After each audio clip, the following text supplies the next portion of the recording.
Daripada setiap belian di plan B tu, plan repurchase atau plan maintain, contoh kalau kita beli barang RM20, kita dapat 40 BC, 2 kali ganda lah.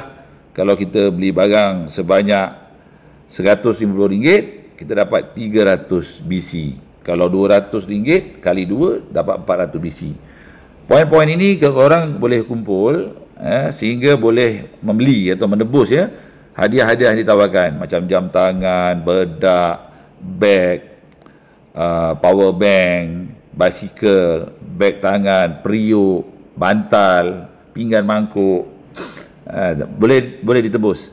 Tapi ingat poin BC ini akan terhapus semua sekali yang kita dah kumpul, mungkin berbulan-bulan kita kumpul, ketika kita pada bulan yang berkenaan kita tidak maintain minimum, paling minimum RM20.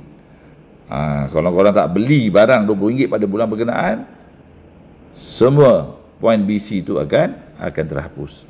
Sebab BC ini ialah hadiah tambahan yang BioRich berikan, yang dipanggil sebagai BioRich Coin, yang boleh digunakan untuk menebus hadiah-hadiah yang ditawarkan di plan B.